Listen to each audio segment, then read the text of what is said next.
Hello students, आप देख रहे हैं मेरा YouTube channel Roots of Chemistry by Sumit sir. जैसा कि टारगेट बैच वालों के लिए हम लोग 2 लेक्चर अभी तक ले चुके हैं, जिसमें हम लोग क्वेश्चन प्रैक्टिस किए थे, जिसके थ्रू आपका बहुत सारा कॉन्सेप्ट रिवीजन हुआ होगा। यहाँ पे हम लोग कुछ क्वेश्चंस और देखते हैं, जिसके बेसिस पे आपका बहुत सारा कॉन्सेप्ट और भी रिवीजन होगा। और फिर 2, 4, 5 लेक्चर के बाद जब आप पूरे रिदम में आ जाओगे तो फिर हम लोग टॉपिक वाइज में इन कर जाएंगे। और होपफुली हम आपको 10, 15 लेक्चर, 20 लेक्चर में आपको हम एक दिन में 2, 3 लेक्चर, क्योंकि आपका जब एक बार रिवीजन हो जाएगा तो हम दिन में 2, 3 लेक्चर ले सकते हैं, जिसके बेसिस पे हमको लग रहा है कि आपको बहुत जल्दी ये सब चीज कॉन्सेप्ट क्लियर हो जाएगा। चलिए, तो हम क्वेश्चंस के थ्रू हम लोग और कॉन्सेप्ट आगे बढ़ाते हैं। यहाँ पे क्वेश्चन दिया है, among the following 4 compound the acidity order is. यहाँ पर 4 कंपाउंड आपको दिया गया है। यहाँ पर एक दे दिया गया है ये फिनॉल, एक दे दिया है मेरा पारा नाइट्रोफिनॉल, एक दे दिया है मेटा नाइट्रोफिनॉल, और एक फिनॉल के पारा पे CH3 ग्रुप लगा दिया है। कोई दिक्कत नहीं है। सबसे पहले हम लोग एसिडिक स्ट्रेंथ कैसे फाइंड आउट करते हैं। तो एसिडिक स्ट्रेंथ के मामले में हम लोगों का डोनर और एक्सेप्टर आता है, और हम लोग जानते हैं कि in case of acidic strength acceptor will increases while donor will decreases. आप बोलोगे सर एक्सेप्टर क्या होता है, तो हम बोलेंगे जब हम इंडक्टिव इफेक्ट पढ़े थे तो हम लोग -I और +I पढ़े थे, जिसमें -I को हम लोग इंडक्टिव एक्सेप्टर बोला करते थे और +I को इंडक्टिव डोनर बोला करते थे। मतलब जो इलेक्ट्रॉन पुश करता है वो +I यानी डोनर, और जो इलेक्ट्रॉन एक्सेप्ट करता है वो -I यानी एक्सेप्टर। सिमिलरली हम लोग जब मेजोमेरिक इफेक्ट पढ़े थे, उसी को हम लोग रेजोनेंस इफेक्ट भी बोलते थे। उसको सिंबॉलिकली रिप्रेजेंट हम लोग +M या -M या +R और -R से करते थे। वहां पे आपका जो भी ग्रुप +M होगा वो डोनर होता है, और जो भी ग्रुप -M होगा वो एक्सेप्टर होता है। तो जो भी ग्रुप एक्सेप्टर लगा रहेगा उस केस में एसिडिक स्ट्रेंथ इंक्रीज कर जाएगा, और जब भी डोनर लगा रहेगा वो आपके एसिडिक स्ट्रेंथ को घटा देगा। तो यहाँ पर सिंपल पकड़ना है, यहाँ पर कोई ग्रुप फिनॉल के साथ डोनर या एक्सेप्टर नहीं लगा है। यहाँ फिनॉल के पारा पे NO2 लगा है, और हम लोग जानते हैं कभी भी रेजोनेंस ऑर्थो या पारा पे ही होता है। मतलब मेजोमेरिक इफेक्ट ऑर्थो और पारा पे ही काम करता है, मेटा पे आपका रेजोनेंस काम नहीं करता है। इसीलिए +M या -M मेटा पे काम नहीं करेगा, ऑर्थो और पैरा पे ही काम करेगा। तो यहाँ NO2 पैरा पे है और NO2 यूनिवर्सल एक्सेप्टर है, मतलब NO2 -I भी शो करता है और -M भी शो करता है। ये बात तो आपको समझ में आ रहा होगा। यहाँ पे आप देखोगे तो मेटा पे NO2 लगा हुआ है। NO2 जैसे ही मेटा पे लग गया तो OH के रिस्पॉन्स, अगर OH के कंपेयर में देखें तो OH के लिए ये रिस्पेक्टिव पोजीशन मेटा कहलाएगा, और मेटा पे जो NO2 ग्रुप लगा है ये NO2 आपका सिर्फ -I शो करेगा। आप बोलोगे -M क्यों नहीं शो करेगा, तो हम बोलेंगे बाबू मेटा पे कभी भी रेजोनेंस नहीं होता है, और रेजोनेंस ही नहीं होगा तो +M या -M नहीं होगा। इसीलिए कभी भी मेटा पे आपका कोई भी ग्रुप रेजोनेंस में पार्टिसिपेट नहीं करता है। लेकिन इंडक्टिव तो शो करेगा, इंडक्टिव का रेजोनेंस के साथ कोई रिलेशन नहीं है, इसीलिए हम लोग इस NO2 को -I बोल दिए। यहाँ पर CH3 पैरा पे है, ये CH3 का यहाँ पर डोनर ग्रुप होता है, तो CH3 को हम लोग +I या +H हाइपर कंजुगेशन के बेसिस पे हम लोग इसको बोल सकते हैं। तो यहाँ हाइपर कंजुगेशन भी हो रहा है या प्लस इंडक्टिव इफेक्ट यानी डोनर लगा हुआ है। तो यहाँ पर डोनर, इस दोनों में एक्सेप्टर, और यहाँ कुछ नहीं। और हम लोग जानते हैं कि एक्सेप्टर आपके एसिडिक स्ट्रेंथ को बढ़ाता है और डोनर आपके एसिडिक स्ट्रेंथ को घटाता है। तो आप बोलोगे यहाँ पर एक्सेप्टर लगा है और एक्सेप्टर में भी -I -M दोनों लगा है, यहाँ पर एक्सेप्टर लगा है लेकिन यहाँ सिर्फ -I लगा है। तो अगर इस दोनों के कंपेयर किया जाए कि दोनों में स्ट्रॉन्ग एक्सेप्टर कौन होगा,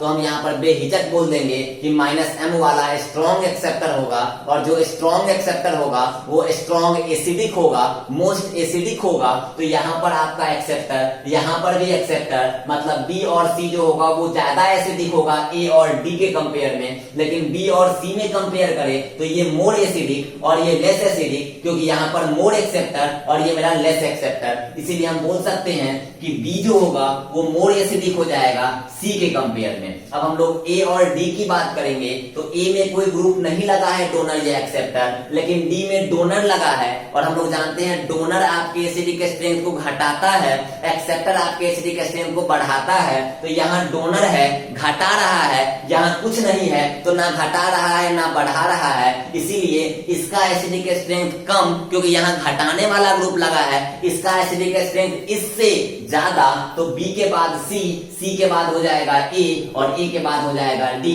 हम लोग यहाँ एसिडिक स्ट्रेंथ में कह सकते हैं कि एक्सेप्टर जो ग्रुप होगा वो आपके एसिडिक स्ट्रेंथ को इंक्रीज करेगा और जो डोनर ग्रुप होगा वो आपके एसिडिक स्ट्रेंथ को डिक्रीज करेगा। तो इसी बेसिस पे हम लोग इस चारों कंपाउंड का एसिडिक स्ट्रेंथ इजीली फाइंड कर लिए। So correct order B greater than C greater than A greater than D. So correct option will be D. Hopefully आपको ये क्वेश्चन समझ में आया होगा। एक दो क्वेश्चन हम लोग एसिडिक स्ट्रेंथ पे और करते हैं।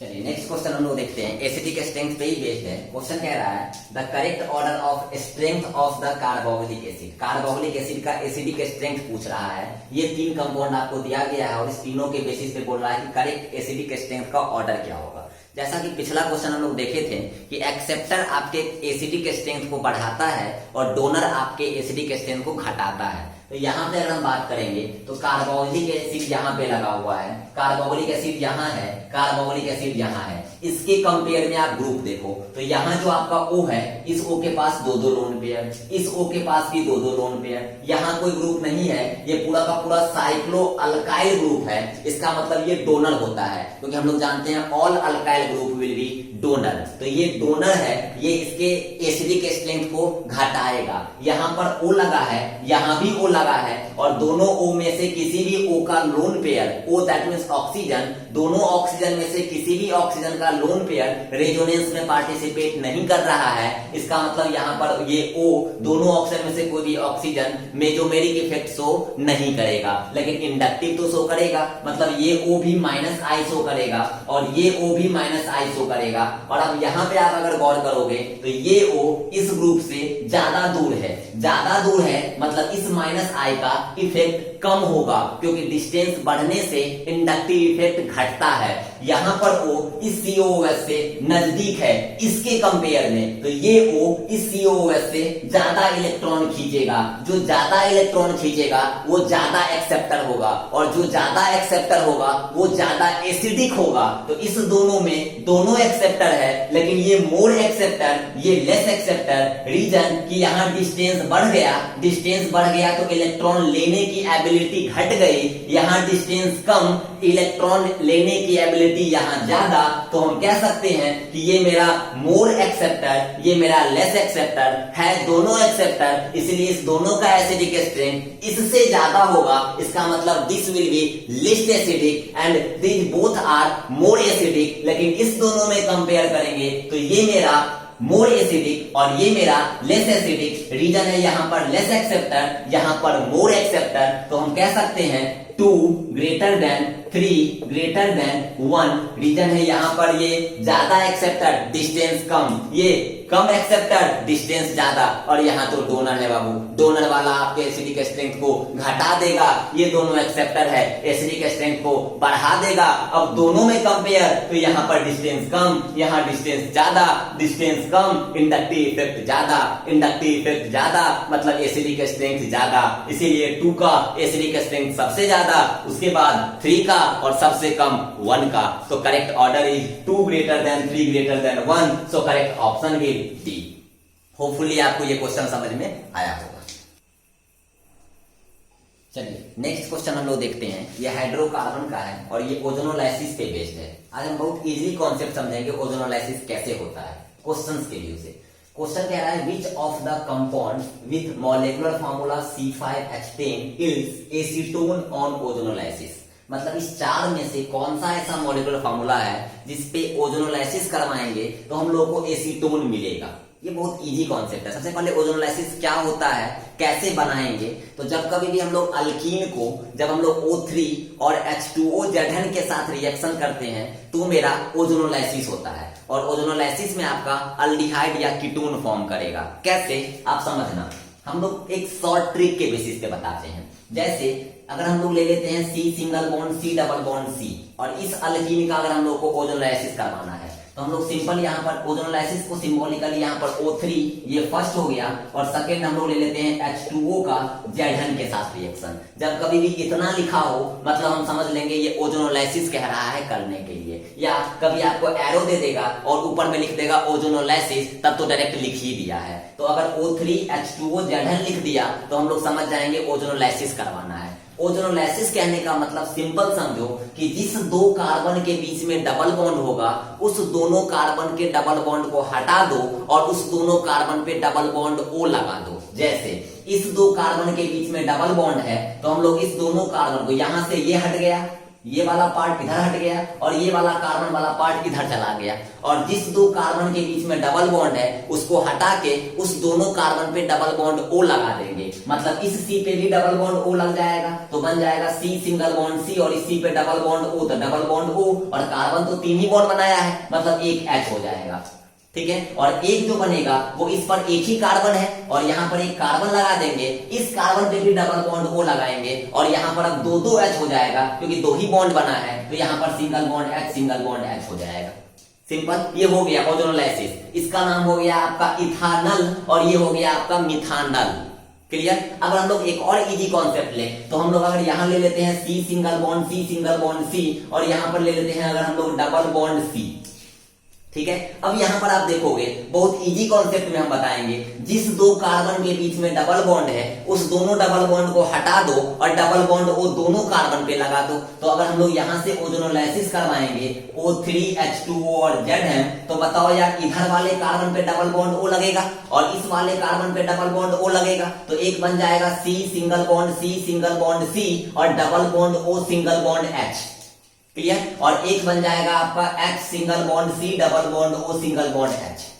क्लियर, मतलब जिस दो कार्बन के बीच में डबल बॉन्ड है उसी को हटाना है और उसी दोनों कार्बन पे डबल बॉन्ड O लगाना है। ये आपको होपफुली समझ में आ रहा होगा। अगर मान लो यहां पर अगर हम लोग का रहता कि अगर हम लोग एक बेसिक कॉन्सेप्ट से समझें तो यहां पर अगर हम लोग ले लेते हैं,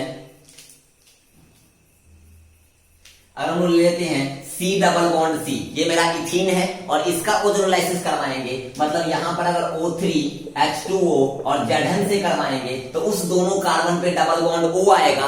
जिस दो कार्बन के बीच में डबल बॉन्ड है तो यहाँ पर 2 ही कार्बन है और दोनों कार्बन के बीच में डबल बॉन्ड है तो ये हट जाएगा और यहाँ पर आ जाएगा, एक बन जाएगा C double bond O single bond H single bond H, और एक यही रिपीट करेगा मतलब H single bond C double bond O single bond H, यानी इनडायरेक्टली लिख सकते हैं 2 मोल बन जाएगा किसका, फॉर्मल्डिहाइड का।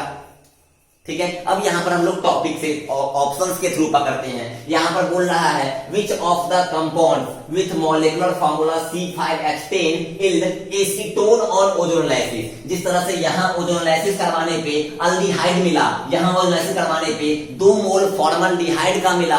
सिमिलरली इस चारों ऑप्शन में से कौन सा ऐसा ऑप्शन है जिसको ओजोनोलाइसिस करवाएंगे तो एसीटोन मिलेगा। तो हम लोग को चारों ऑप्शन में ओजोनोलाइसिस करवाना पड़ेगा। चलिए हम लोग चारों ऑप्शन करते हैं तो इससे क्या होगा, आपका कॉन्सेप्ट सारा क्लियर हो जाएगा। अगर हम लोग फर्स्ट ऑप्शन को देखें तो फर्स्ट ऑप्शन का नोमेनक्लेचर दिया है 3 मिथाइल 1 ब्यूटीन, तो यहाँ पर हम लोग 4 कार्बन ले लेंगे। 3 मिथाइल 1 ब्यूटीन तो यहाँ डबल बॉन्ड हो जाएगा और 3 मिथाइल तो 1 2 3 ये पे C आ जाएगा। क्लियर। अब यहाँ ओजोनोलाइसिस बोल रहा है करने के लिए तो सबसे पहले हम लोग को एसीटोन का स्ट्रक्चर आना चाहिए। एसीटोन और कुछ नहीं, आपका ये हो जाएगा C single bond C double bond O single bond C।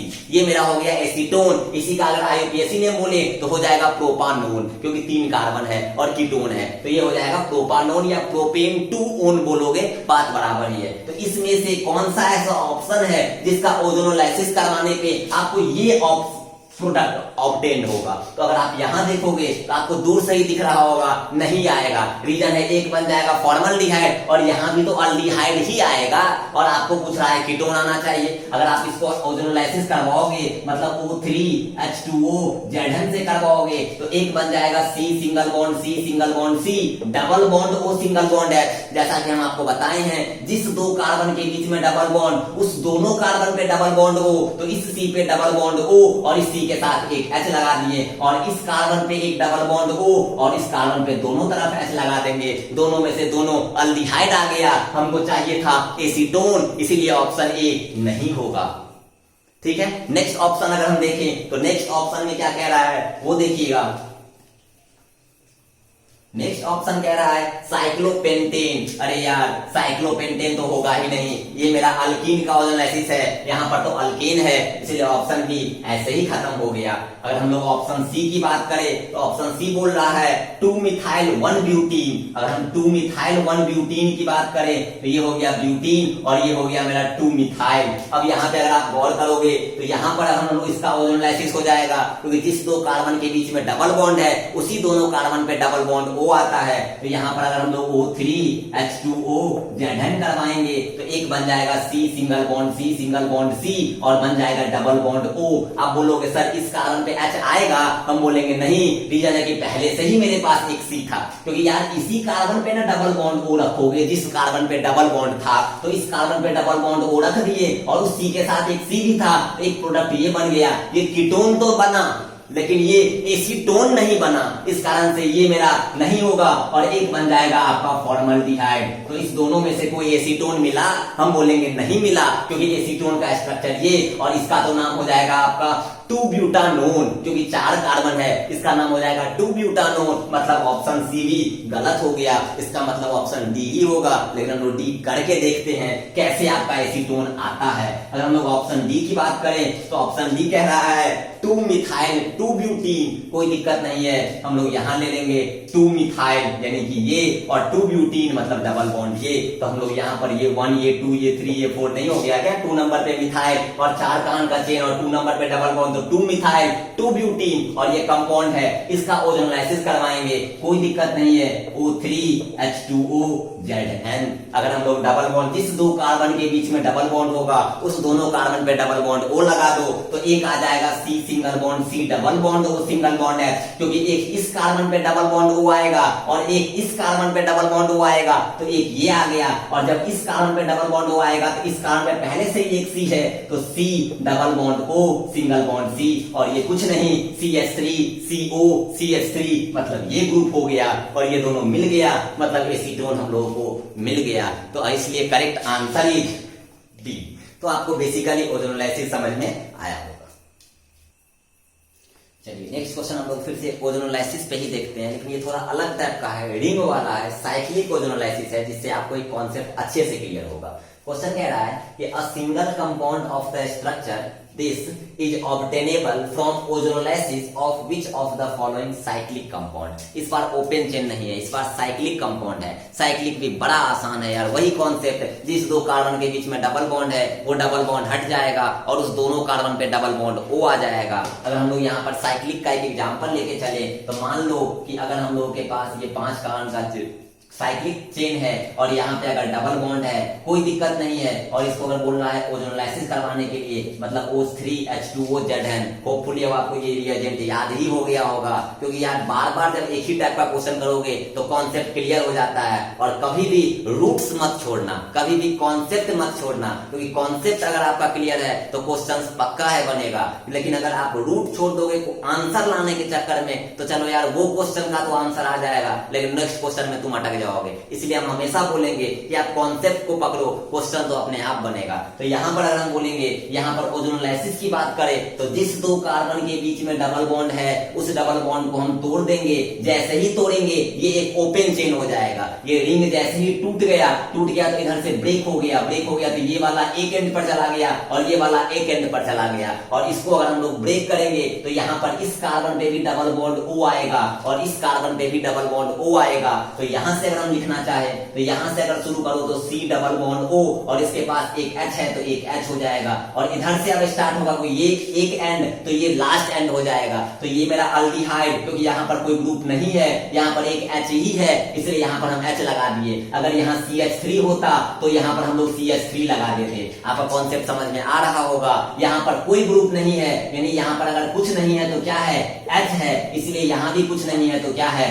H है। और आप आगे बढ़ो क्योंकि ये एंड अगर यहां से शुरू किए तो अब हम यहां नहीं जा सकते हैं। रीजन है कि अब मेरा पुल क्या है, ब्रिज मेरा क्या है, टूट गया है, मतलब हम लोग को इधर से ही जाना होगा। पहले मेरा ये ब्रिज था, अब यहां से आगे बढ़ोगे तो एक मेरा बन गया क्या, C double bond O single bond H। यहाँ आगे बढ़ोगे मिल जाएगा मेरा CH2, यहाँ कार्बन, 2 हाइड्रोजन, फिर आगे बढ़ो क्या मिला, CH2, फिर आगे बढ़ो क्या मिला, CH2, और ये लास्ट इस कार्बन पे भी डबल बॉन्ड था, मतलब यहाँ भी डबल बॉन्ड O आएगा, ये हो जाएगा C डबल बॉन्ड O, और इस कार्बन पे भी एक कुछ नहीं तो क्या है, H है, मतलब यहाँ भी आ गया एक H। तो ये इस तरह से साइक्लिक रिंग ब्रेक होता है, यानी ओजोनोलाइसिस जब करवाएंगे तो। मान लो अगर हम लोग नेक्स्ट एक और एग्जांपल लेके देखते हैं तो कैसे होगा वो देखो। तो हम लोग यहाँ पर चारों ऑप्शन को ही तोड़ के देखते हैं, जिससे आपका कॉन्सेप्ट क्लियर हो जाएगा। तो यहाँ आप देखोगे तो ए बोल रहा है, ए कैसे क्या किया वो आप देखो। तो ए बोल रहा है कुछ ये, यहाँ पर डबल बॉन्ड है, यहाँ पर आपका Me मतलब CH3 हो जाता है, यहाँ भी आपका Me मतलब CH3 हो जाता है। ओजोनोलाइसिस करवाओ और फिर ओपन चेन जो बनेगा इससे मिलाओ, क्या वो ऑप्शन मिल रहा है, अगर मिल रहा है तो वो साइक्लिक कंपाउंड आपका आंसर हो जाएगा। आप ब्रेक करो, इस 2 कार्बन को आप ब्रेक करोगे तो यहाँ पर भी आपका एक H है, यहाँ भी आपका एक H है, मतलब यहाँ भी डबल बॉन्ड O आएगा, यहाँ भी डबल बॉन्ड O आएगा, ये भी अल्डिहाइड होगा, ये भी अल्डिहाइड होगा, और यहाँ पर तो यार मजा आ गया, एक कीटोन ग्रुप है। इसका मतलब है ये आंसर नहीं होगा। आपको समझ में आ रहा होगा। अगर आप इसको ब्रेक करोगे तो क्या आएगा आंसर वो देखो। इधर से अगर शुरू करोगे तो फिर हमको ऐसे घूमना होगा, या अगर ऐसे शुरू करोगे तो हम लोग को ऐसे घूमना होगा। चलो यार इधर से ही शुरू करते हैं। चलो तो एक बन जाएगा मेरा अल्डिहाइड यहाँ से, और एक H ले आए, यहाँ H है इसीलिए H लिखा है। आगे बढ़ो क्या मिला, CH2, फिर आगे बढ़ो, यहाँ पर CH2 नहीं, इस C के साथ एक H और एक CH3, इसीलिए यहाँ पर C के साथ एक H और एक CH3। फिर आगे बढ़ो, अगले वाले कार्बन पे भी एक H और एक CH3, इसलिए यहाँ पर भी एक H और एक CH3, और अगले वाले कार्बन के साथ डबल बॉन्ड था, इसलिए इस कार्बन पे डबल बॉन्ड O और एक H हो जाएगा, C double bond O H, इसीलिए क्योंकि यहाँ पर एक H था तो यहाँ पर एक H आ गया। ये मेरा ओपन चेन बना, इस ओपन चेन से मिलाएंगे नहीं मिलेगा। रीजन है हम तो ये पहले ही पकड़ लिए थे कि इस ओपन चेन में एक कीटोन है, एक अल्डिहाइड है, यहाँ ब्रेक किए दोनों अल्डिहाइड मिला, इसीलिए ऑप्शन ए गलत हो गया। क्लियर। अब हम लोग सेकेंड ऑप्शन को पकड़ो। सेकेंड ऑप्शन कैसे क्या करेगा वो आप देखो। अब आपको होपफुली समझ में आ रहा होगा और मजा भी आ रहा होगा। यार जब कभी भी ओजोनोलाइसिस आएगा तो हम तो ये ऐसे बना देंगे। जैसे आप ओजोनोलाइसिस का ये दूसरा ऑप्शन पकड़ो और आप इस क्वेश्चन को सॉल्व करो तो क्या मिलेगा वो देखो। सेकेंड बोल रहा है तो सेकेंड भी आपको दूर से ही अब दिख रहा होगा कि इस डबल बॉन्ड को तोड़ेंगे, यहाँ पर भी एक H है, यहाँ पर भी एक H है, मतलब दोनों अल्डिहाइड ही देगा। लेकिन यहाँ एक कीटोन है, एक अल्डिहाइड है, इसका मतलब ऑप्शन बी भी नहीं होगा। अब आ जाओ ऑप्शन सी पे। ऑप्शन सी तो यार बड़ा मजेदार है। यहाँ पर दोनों पे CH3 है, मतलब यहाँ भी डबल बॉन्ड O होगा, यहाँ भी डबल बॉन्ड O होगा, और दोनों पे H है, मतलब H नहीं है, दोनों पे मिथाइल है, मतलब एक अल्डिहाइड भी नहीं मिलेगा। यहाँ दोनों का दोनों कीटोन मिल जाएगा, और यहाँ हमको एक अल्डिहाइड एक कीटोन चाहिए। अगर इसको ब्रेक करोगे, चलो यार ब्रेक करके दिखाते हैं हम आपको, मजा आ जाएगा। अगर यहाँ पे डबल बॉन्ड है, यहाँ पर CH3 है, यहाँ भी CH3 है, चलिए आगे देखते हैं। अगर इसको हम लोग ओजोनोलाइसिस करवाएंगे O3H2OZN के साथ, ठीक। अब यहाँ पर हम इसको करवाएंगे तो जिस 2 कार्बन के बीच में डबल बॉन्ड है उस दोनों डबल बॉन्ड को अगर हम ब्रेक कर देंगे तो उस दोनों कार्बन पे डबल बॉन्ड O आ जाएगा। चलिए इधर से स्टार्ट करते हैं। तो इस C पे डबल बॉन्ड O कर देंगे, और इस C के साथ इस बार H नहीं CH3 है तो पीछे लगा देंगे CH3 ग्रुप, कोई दिक्कत नहीं है। अब आगे बढ़ो तो इधर क्या मिला, CH2 मिला, फिर आगे बढ़ो CH2 मिला, फिर आगे बढ़ो CH2 मिला, और अगले वाले कार्बन पे डबल बॉन्ड O आ जाएगा, और इस बार H नहीं, क्या है CH3 ग्रुप है। इसका मतलब दोनों का दोनों कीटोन मिल गया। और इस बार हमको क्वेश्चन में जो बोल रहा है खोजने के लिए, उसमें एक कीटोन और एक अल्डिहाइड है, जो हमको अभी तक 3 ऑप्शन में से किसी में नहीं मिला। That's why correct answer is D. ये हम लोगों को पता चल गया, लेकिन डी को भी हम लोग एक्सप्लेन करेंगे। अगर हम लोग डी को देखेंगे तो मजा आ जाएगा, और उसको आपको ऐसा क्वेश्चन जो आएगा तो आप इजीली सॉल्व कर लोगे। अगर हम लोग थर्ड ऑप्शन को देखने के बाद फोर्थ ऑप्शन को देखें तो फोर्थ ऑप्शन आपका ये है, और ये अगर हम लोग करेंगे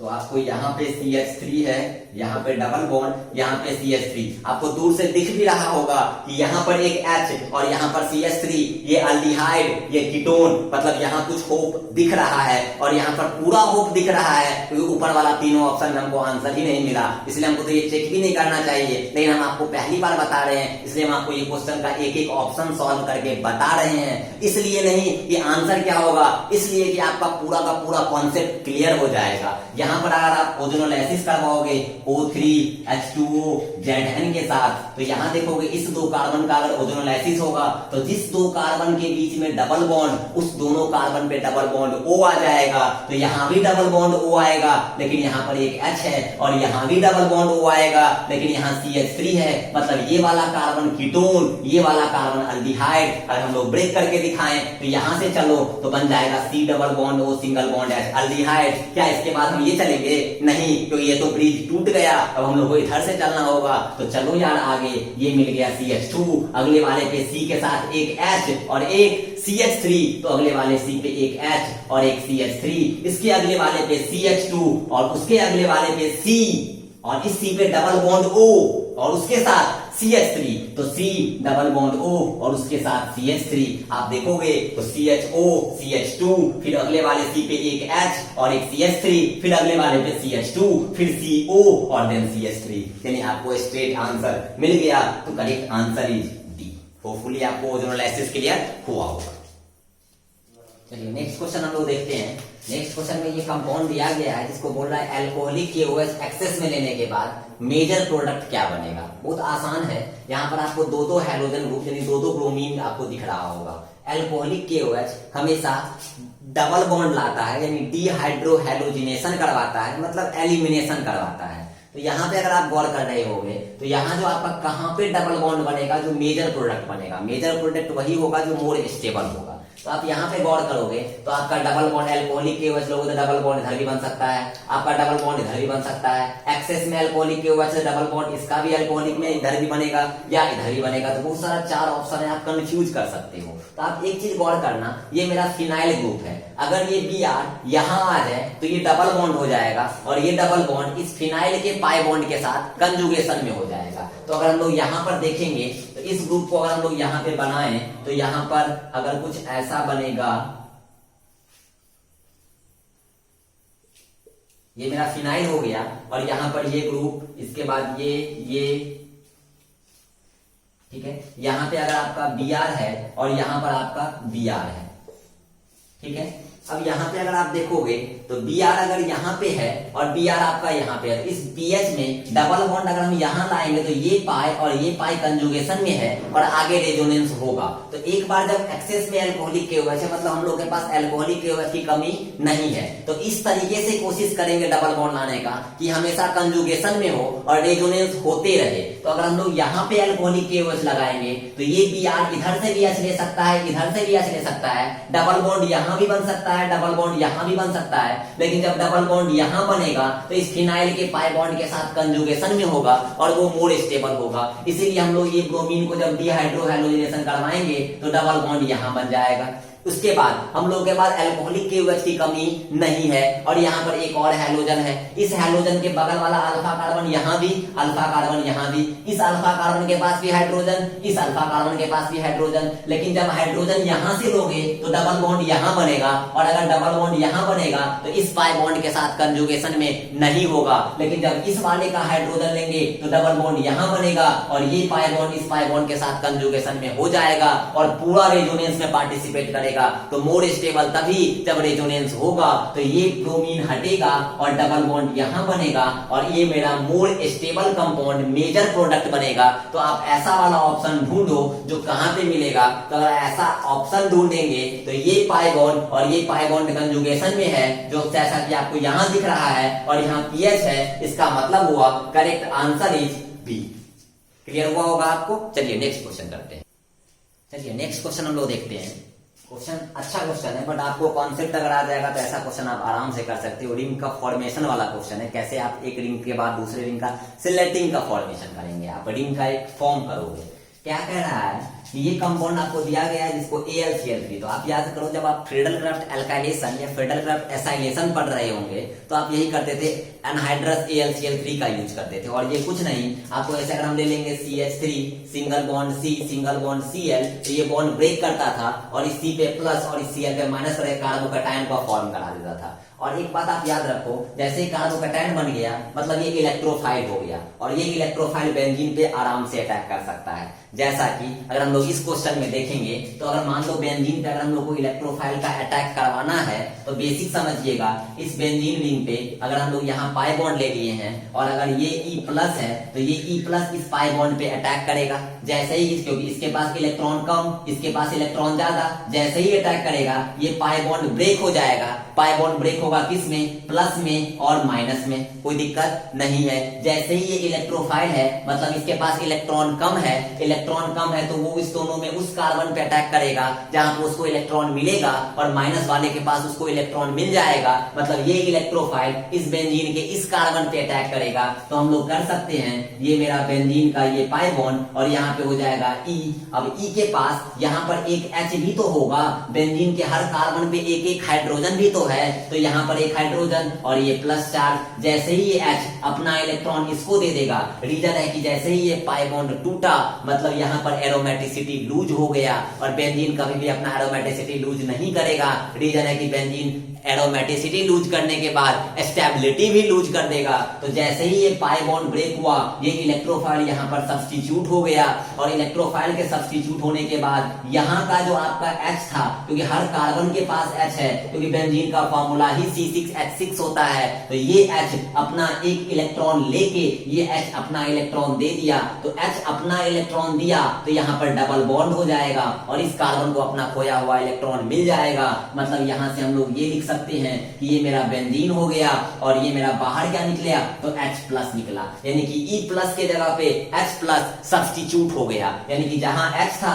वहां E आ गया। अब ये इलेक्ट्रोफाइल कुछ भी हो सकता है, जब ऐसा स्पीशीज जिसके पास इलेक्ट्रॉन कम हो। तो यहाँ पर अगर हम लोग एग्जांपल देखेंगे तो बहुत आसान हो जाता है। आप एक चीज समझिएगा कि अगर हम लोग ये क्वेश्चन देखेंगे तो ये CH2Cl है, ये बॉन्ड AlCl3 अनहाइड्रस ब्रेक करवाएगा तो इस CH2 पे प्लस आएगा, ये Cl AlCl4 माइनस बन के निकल जाएगा। जैसे ही ये CH2 प्लस आया ये मेरा 1 डिग्री कार्बोकैटायन है। हम लोग रीअरेंजमेंट ऑफ कार्बोकैटायन पढ़े होंगे, यहाँ पर हाइड्रोजन है 1 2 हाइड्राइड शिफ्ट करेंगे, यहाँ का H यहाँ आ जाएगा और ये प्लस चार्ज यहाँ आ जाएगा। मतलब जैसे ही आपका ये बनेगा, यहाँ पर आपका OCH3 है और यहाँ पर आपका अगर हम लोग यहाँ पर ले लेंगे ये CH2+, यहाँ पर लिखेंगे हम लोग 1 2 हाइड्राइड शिफ्ट। बहुत आसानी से समझ में आ जाएगा। यहाँ का हाइड्रोजन अगर हम लोग यहाँ पर शिफ्ट करेंगे तो यहाँ पर हो जाएगा CH3 और यहाँ हाइड्रोजन अपना इलेक्ट्रॉन लूज किया कार्बन, तो इस कार्बन पे आ जाएगा प्लस चार्ज। यानी कि यहाँ से हम लोग लिख सकते हैं ये मेरा बेंजीन, ये मेरा OCH3 और ये हो जाएगा कुछ यहाँ पर CH3 और यहाँ पर ये कार्बन है और इस पे प्लस चार्ज। रीजन है कि ये अब मेरा 3 डिग्री कार्बोकैटायन, पहला वाला 1 डिग्री कार्बोकैटायन। हम लोग जानते हैं कि कार्बोकैटायन का स्टेबिलिटी में डोनर जितना ज्यादा कार्बोकैटायन का स्टेबिलिटी उतना ज्यादा, और यहाँ पर 3 डिग्री, यहाँ पर 1 डिग्री। 3 डिग्री वाला मोर स्टेबल, 1 डिग्री वाला लेस स्टेबल। अब ये मेरा मोर स्टेबल हो गया, अब ये मेरा इलेक्ट्रोफाइल बन गया। ये ग्रुप OCH3 है, OCH3 नेचर में डोनर होता है। डोनर वाला ग्रुप में ओरिएंटेशन हम आपको बताए थे कि इलेक्ट्रोफाइल वहां अटैक करेगा जहां पर इलेक्ट्रॉन डेंसिटी ज्यादा होगा, और जब डोनर लगा होता है तो ऑर्थो और पारा पे निगेटिव चार्ज आता है, और जहां निगेटिव चार्ज होता है वहां पर इलेक्ट्रॉन डेंसिटी ज्यादा होता है, और इलेक्ट्रॉन डेंसिटी जहां ज्यादा होगा वहीं पे अपना इलेक्ट्रोफाइल अटैक करेगा। तो हम लोग जानते हैं OCH3 के लिए ऑर्थो ये होगा, पारा ये होगा। बताओ यार, पहले ऑर्थो वाले पे या पहले पारा वाले पे? हम बोलेंगे पारा वाला मेजर प्रोडक्ट, ऑर्थो वाला माइनर प्रोडक्ट, क्योंकि जैसे ही ये वाला रिंग इस पे अटैक करेगा पहले से ही यहाँ ग्रुप, उसके बगल में ग्रुप, मतलब स्टेरिक हिंड्रेंस हो जाएगा। आप बोलो ना यार, जहां एक बेंच पे 3 बच्चा पहले से ही बैठा हुआ है और वहां पे एबिलिटी 3 बच्चे की ही बैठने की है, अगर चौथा बच्चा बैठेगा तो वहां पे स्टेरिक हिंड्रेंस होगा, और वहीं बगल वाले बेंच में 2 ही बच्चा बैठा है तो वहां तीसरा बच्चा बैठने में आसानी हो जाएगी। तो आदमी को वहां जाना ज्यादा प्रीफर होगा जहां पर उसको स्पेस मिलेगा, जहां पर वो ज्यादा कंफर्टेबल फील करेगा। सिमिलरली इलेक्ट्रोफाइल वहां ज्यादा जल्दी अटैक करना चाहेगा, जहां पर वो इजीली अटैक कर सकता है, वहां पर वो कंफर्टेबल हो सकता है। तो हम बोलेंगे ऑर्थो और पारा में पारा पे अटैक कराना आसान, ऑर्थो पे अटैक कराना टफ। अगर पारा वाला ब्लॉक है तो बाबू कोई मौचारा अगर नहीं होगा तब तो ऑर्थो पे जाना ही होगा, क्योंकि अगर आपको कोई बेंच खाली नहीं है और एक बेंच पे 3 बैठा हुआ है और चौथा एडजस्ट किसी तरह हो सकता है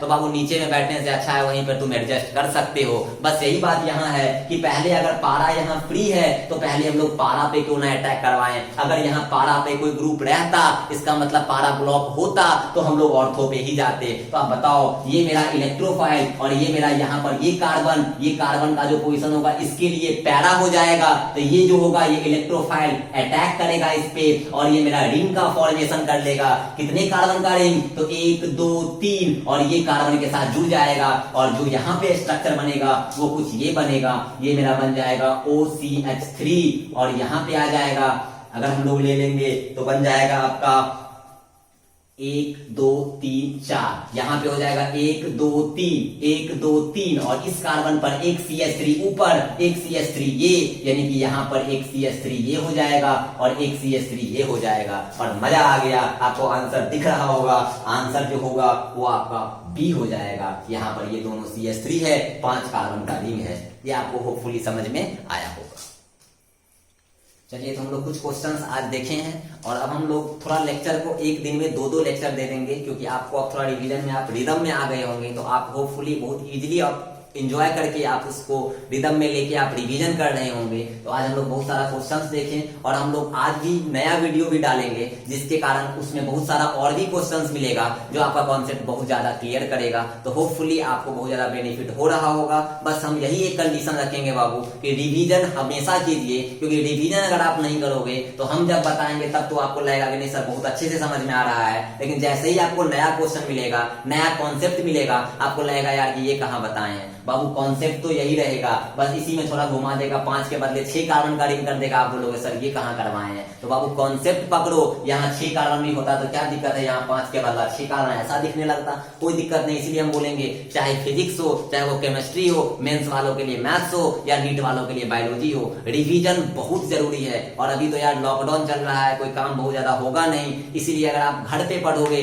ज्यादा बेनिफिशियल होगा। और घर पे अगर आप पढ़ रहे होगे तो हमको जहां तक जितना हम गार्जियन को जान रहे हैं, कोई गार्जियन आपको काम करने के लिए नहीं बोलेगा, क्योंकि अगर आप पढ़ने के लिए यूज कर रहे हो टाइम का तो कोई गार्जियन नहीं बोलेगा बाबू कि नहीं पढ़ो नहीं, आप मेरा घर का ये काम कर दो। लेकिन हाँ, उस कितना बच्चा इसका मिस यूज भी करता है कि अगर काम करने के डर से क्या करेगा, तो किताब उल्टा लेगा, बोलेगा नहीं हम बुक्स पढ़ रहे हैं, हम लोग ये कर रहे हैं, हम लोग वो कर रहे हैं। इसलिए इस सब चीज से बचिए। और हम बोलेंगे यार रिवीजन कर लो, रिजल्ट हो जाएगा, रिजल्ट के बाद ये सब का सब खूब बढ़िया लगेगा। होपफुली आप इंजॉय कर रहे होंगे, आप क्वेश्चंस को रिवीजन कर रहे होंगे, आप खूब अच्छे से पढ़ो। तो आप Roots of Chemistry by Sumit sir को सब्सक्राइब करो और नोटिफिकेशन के लिए आप बेल आइकन को प्रेस कराना ना भूलें। Thank you.